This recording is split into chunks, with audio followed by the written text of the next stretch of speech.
lecture on each one. Then we'll talk about equipment, like what in each sleeve do you, why do you wear your I blinkers? could definitely do some reviews on gymnastic grips because I've tried pretty much every single one. What is your favorite grip? Bear Complex for just in general use. Yeah. Okay, so I need to go get out of here. Yeah.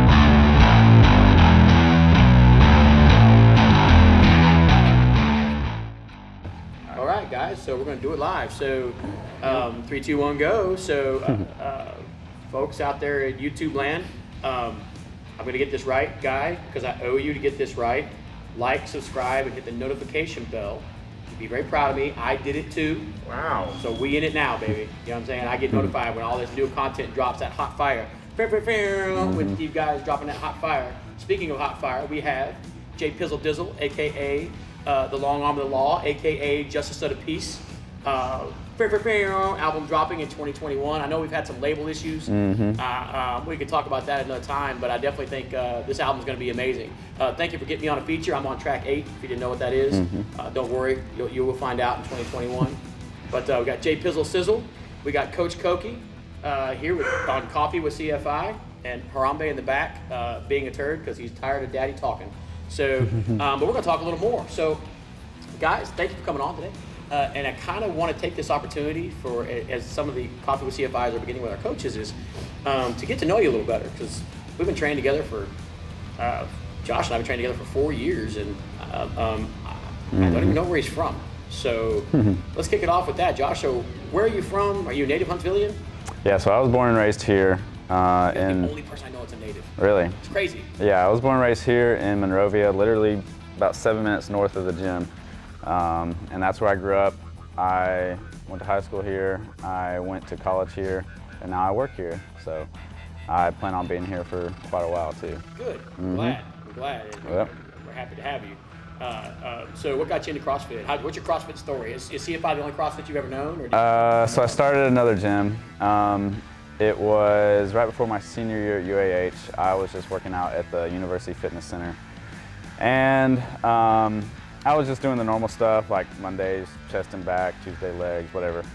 And so, yeah, and it was fine. I didn't know anything different, but that year, a lot of my workout buddies were graduating. And so I found myself there by myself, alone at the gym.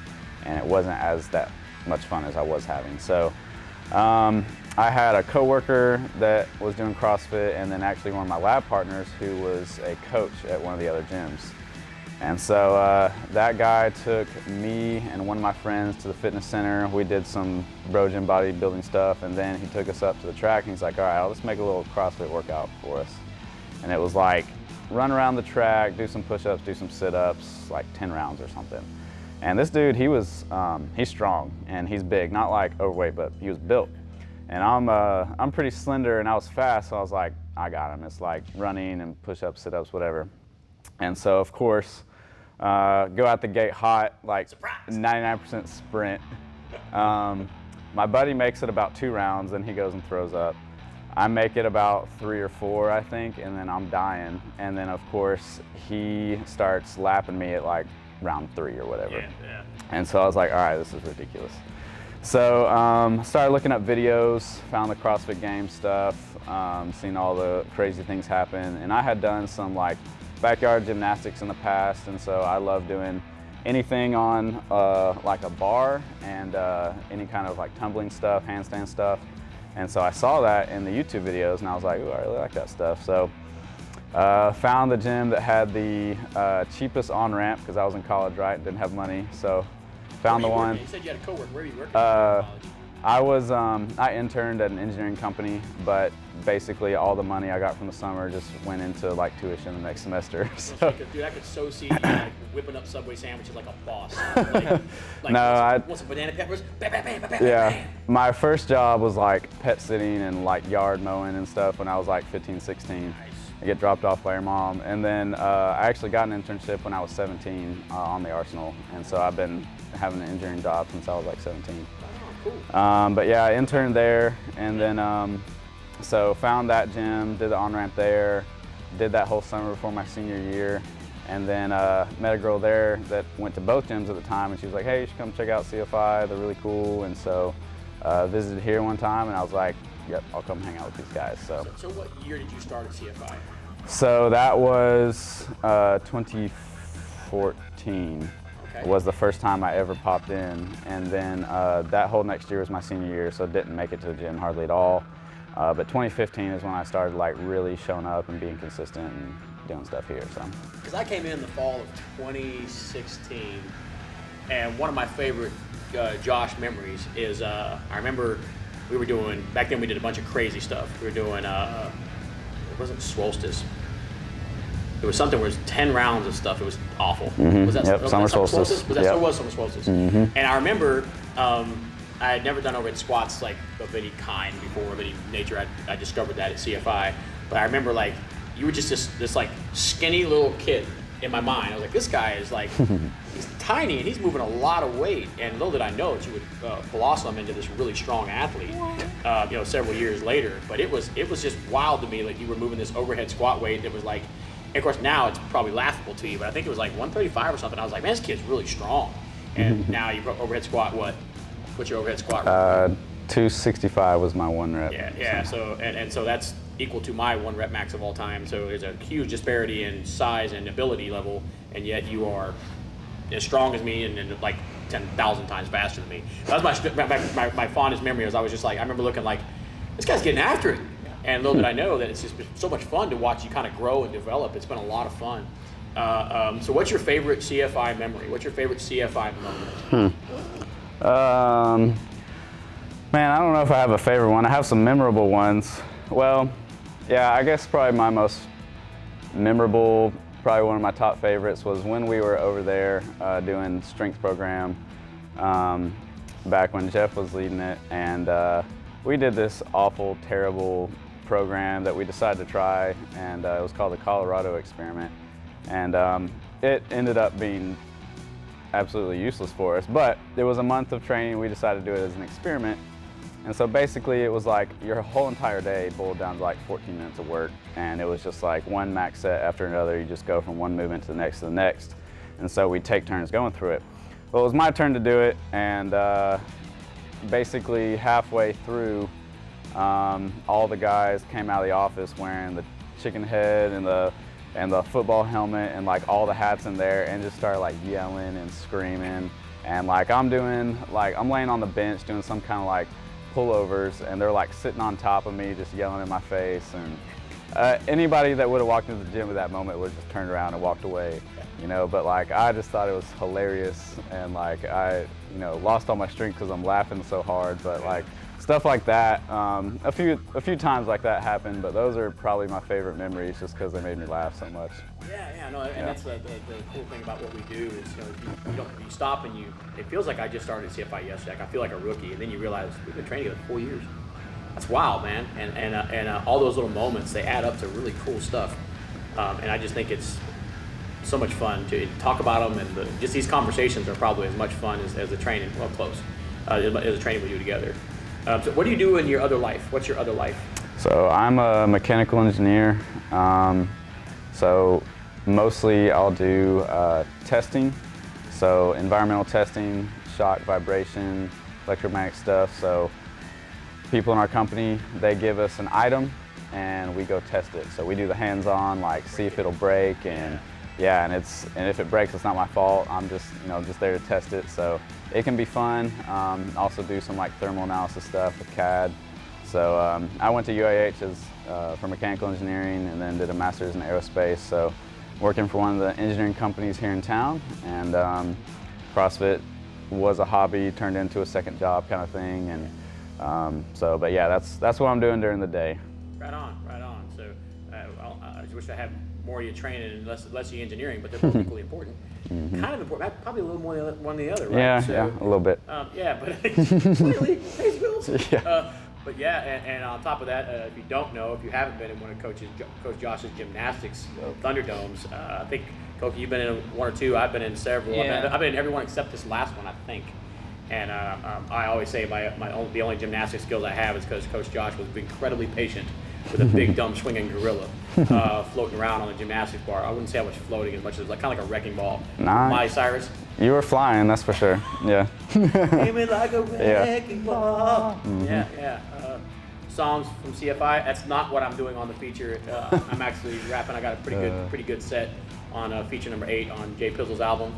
More to follow on that. So and also with us we have Coach Koki. So Coach Koki. What's up? Yeah, so kind of the same stuff. Like, where are you from? Are you a native Huntsvillian? No, I'm not. I'm a transplant like most people around here. I was saying, Well, thank you for us being similar. I know. You know what I'm Exactly. saying? Transplants. I'm repping out Texas and eastern New Mexico. So originally from San Francisco. So grew up there. Went to college in Missouri. Missouri, what college? Springfield. Small private college called Evangel. Okay. Met my beautiful bride there, and then we wanted to move closer to family. Yeah.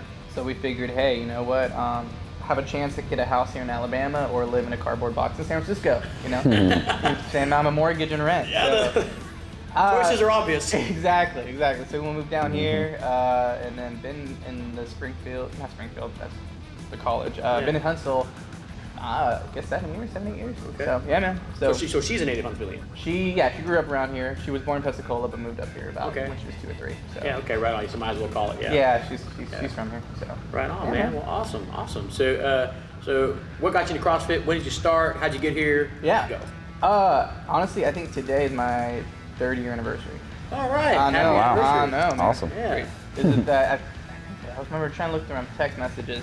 I remember I think it's 3 years ago, right? Yeah, 3 years ago. I wanted to do a life change, man. I got really overweight, just ate a bunch of food. Just unhealthy.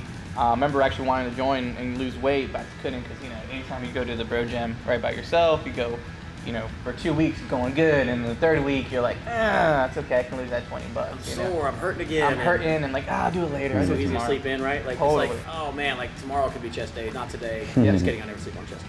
I do. know that. I fell asleep on chest day. You take a nap on chest. I'm like, forget that. Chest day, like nachos on my chest. I mean, that's what I do.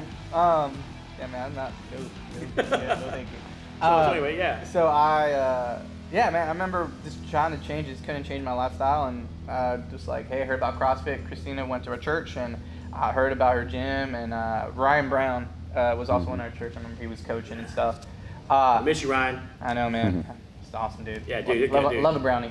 Yeah. So he decided like, hey, I need to make a change and make an investment. And I remember the day I decided to call Christina and say, hey, I want to talk about CrossFit was I snored all night, and my wife left the room because I was so loud. So I was like, man, I gotta do a big change. So I came to CrossFit because I was snoring like crazy. So Okay. it's like I need to lose some weight. I know. Yeah. And you're becoming a veteran coach, but you're still kind of a rookie, right? How long have you been coaching? I am green. Yeah. I've been coaching for a couple months now, right? Since right after we opened up, right? So about 6 months. I will say, like, your story is probably like one of the biggest transformation stories. Agreed. Like seeing your before picture and after picture, it's wild. So talking about my funniest memory of you. So I remember Koki was shaped more like a traffic cone, and so I remember you and from you came to an AM class and you used to bounce around a lot. Now you're pretty much an AM. You're a daybreaker, aren't you? For the most part. Yeah, man. Yeah, 5:30 is the place to be, man. You gotta get your time in and then work the rest of the day. Dude, you sunrise savages. That's a whole nother animal, man. That's rough. That's awesome. Love that crew. I'm a Hollywood or a Sunset warrior, man. I'm not the same. So Sunset savages, yeah. Yeah. Daybreakers are a whole nother animal. But I remember, like, I'd seen you in a morning class, and you were shaped like something like a traffic cone. Yeah. Working hard. Yeah. And I was like, good stuff. And then it was not long after that. I saw your lunch class, and you looked roughly the same. And then I think it was like the third time I noticed you. Mm-hmm. Like noticed you. I saw back when we rode on the board. I saw it was a running wad. Yeah. It was something like 400 meter runs. It was a lot of 400 meter runs. It was the one that it was the Hero Wad, I think. It's that you run forward 400, you run backwards 400 meters, run forward 800 meters. Yeah, grotesque. Yeah. And that's the day to call out sick and sleep in. But I remember I looked at your name and I was like, it was a really good time. It wasn't just a good time. It was like, holy cow! And I was like, Billy was here. I was like, Billy Gunn, is that the same dude? Yeah. He's like, you haven't seen him in a while? And I was like, no, it's been about a month or something. Maybe 90 days. You had a huge transition in a very short amount of time. Yeah. And then went from that to being one of our fastest athletes. Man, you're really, really quick. And you tend to set the standard for a lot of stuff that we chase in the mornings. You and Trip and a lot of you morning day breakers, I like to call you. You guys definitely set the standard for the day. Yeah. But I just remember, and I've watched you. We were in gymnastics together, and things that Coach Josh always talks about body awareness and how important it is. And I've watched your body awareness develop. Yeah. Because you could do things, but it was really hard. Like kipping was difficult, and getting on top of the rings, and then now you can crank them out when you need to. And it's just watching that develop. I remember you whipping yourself to death with a jump rope, and then now being very, very proficient at double unders. Yeah, man. Like it's been fantastic to watch you grow. We'll have to do we got to put that on the menu of things we do. Tell the story of Koki, because he has a pretty awesome transition. Let's do it. Yeah, I remember that. I described myself as pleasantly plump. You inverted the Dorito. You're shaped like a Dorito this way, and now you've inverted the Dorito. That's pretty awesome. And that's a testament to you guys, especially also Guy, man. I remember first starting up, like, man, it was hard. Like I said, when you first come into CrossFit, especially being out of shape and just not, I don't have as much of an athletic background as everybody else does, right? Yeah.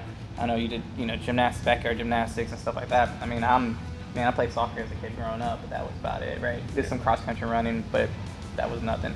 So I had a good stock then, because you come by it on. Hey, I got it from my mama. But I remember, man, I wanted to come a lot because, man, the first time it's hard, right? You're coming in 2 or 3 times and you're sore, and man, seeing Guy and the especially lunch crew, I've seen it where I first started. You bounce around the lunch crew quite a bit. Yeah. And Miss Sylvia and just like, man, all those guys that just helped me out, get the community right. Always text me, always encouraged me, and it felt loved, and I wanted to come back. And in fact, I got so frustrated because my body couldn't recover fast enough that about 2 months into CrossFit, I decided to change my nutrition and get like. And that may be the big change. I worked with. I remember talking to Matt McClellan. I was like, "Hey, bro, like, what can I do with nutrition?" Because I heard absolutely did something. It's not.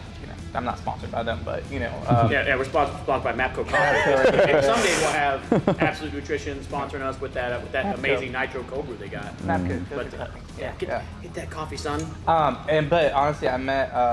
He connected me with Phil. I don't know if y'all know Phil, but yeah, I remember Phil. Yeah, I don't think he's there anymore. He moved on, but I think I remember Phil. He's still around, man. I love Phil, and he honestly worked with me, and I think that was the switch that all of a sudden I started feeling it.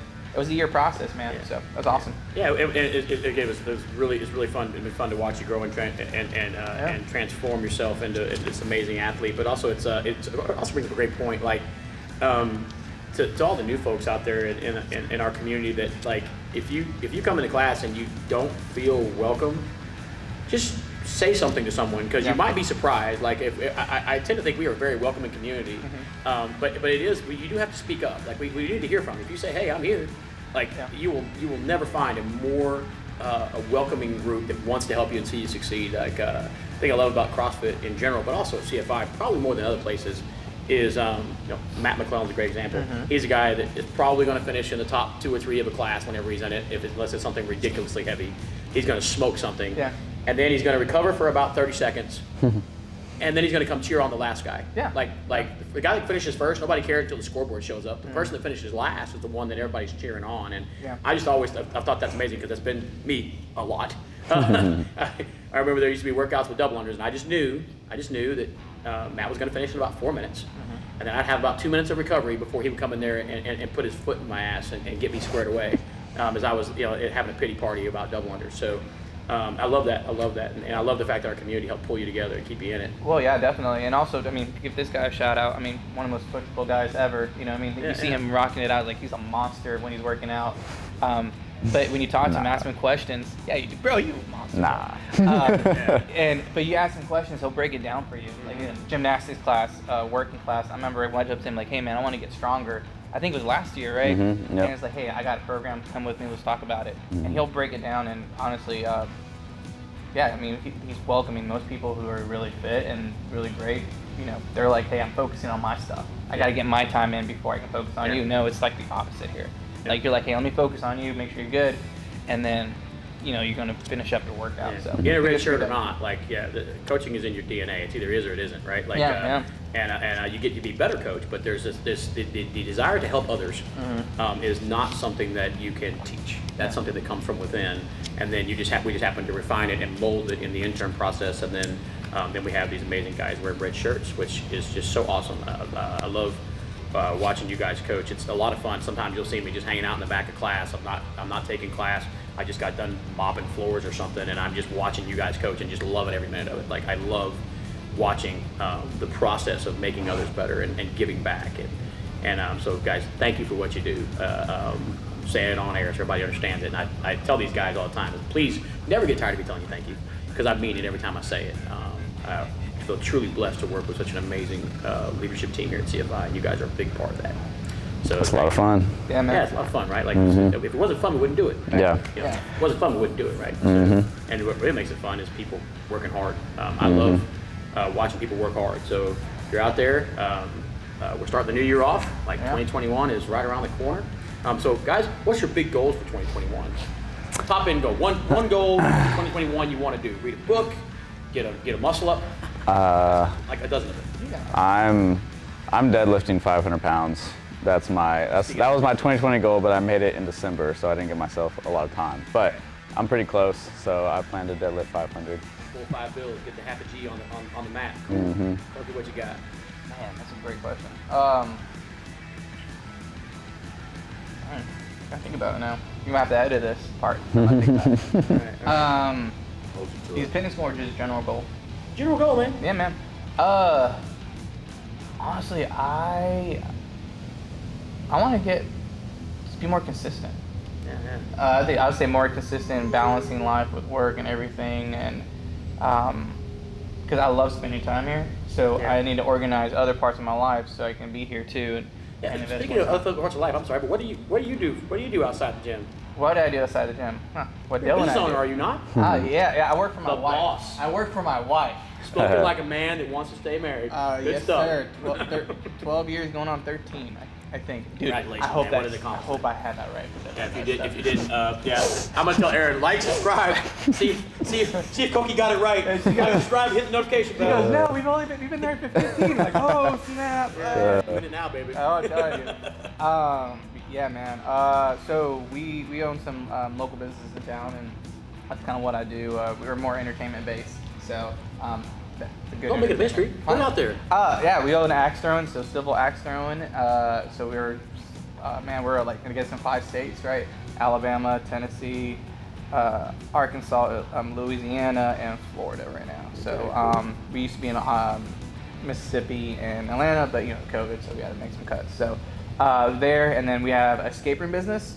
We own one here in Huntsville, and then we own 2 up in Iowa, so Des Moines area. So a lot of traveling, a lot of moving around. So maybe we can mix up some gymnastics and civil axe throwing. Bro, I mean, Wild. how about That would be wild. axe throwing this cat right here? Axe throwing is fun, dude. He can I like it. He can get it. That's We have fun. to do another outing soon. Like now, now that I believe we're on the cusp of getting into where we can have more gatherings. Yeah. We'll have to do some more axe throwing, because every time we've done it, I've thoroughly enjoyed it. Yeah. Taking the family, we've done a couple of them in CFI. I think we've done 1 or 2. Yeah. And just really enjoy getting together. Well, obviously, this is the gym fam is family. Dude. So it's a lot of fun. Cool story about that though. Obviously when the pandemic hit, right before you took over, everything was going crazy, and we were all stressed out. We're trying to figure out how to be creative. Actually, we had to close all stuff down because of the lockout. So we're trying to be creative with escape rooms, and one of the concepts we thought about was doing escape rooms from your own home. So we would have someone in a room, and kind of it's like a we called it escape rooms at home. Yeah. A virtual escape A room. virtual escape room. And we were trying to get the kinks out of it. And Christina was like, hey, she's the one that came, she actually talked to me and told me about the idea. I was like, hey, what do you think about this? I was like, man, that's brilliant. Let's try it out. And honestly, having the CFI family kind of beta test it just to kind of get the kinks out was huge. They came and supported financially a little bit to help us out. That was just the biggest blessing, knowing that, and I think that was huge because we were able to implement that in our Des Moines or in Iowa locations, and able to help out with even their axe throwing. I'm just honestly, having a family like that was a big blessing. I can't thank CFI more than enough because that really touched my heart. So Well, yeah, that, man, that was I'd say- big, especially during that time. Was scary. Yeah, I think if nothing else, it's you know, you can, hard times can break you or they can solidify you. Yeah, Right. And yeah. I just really think that that our community is more bonded and tighter than we ever were before. Like Yeah. we were tight. We've always been tight. But I think we're tighter now than we ever were before. It's just, you know, we've been through some stuff together, and shared experiences is how you develop trust and empathy for each other, right? So, yeah. So thank you for that. So if Yeah. you haven't thrown axes, do it. If not, we'll all do it together. Gosh, I guess, fellas, I think we're running out of stuff to talk about. We've run out of time. I don't know. Do we have more time? We have as much time as we need. But I think we're out of stuff. So, guys, final thoughts? Joseph? After you. Oh no, I'm good. All right. Yeah, Well, man, thank appreciate you y'all. for joining Coffee with CFI, fellas. And for all you out there in YouTube land, we'll see you this week. 2021's big goals. Go trade.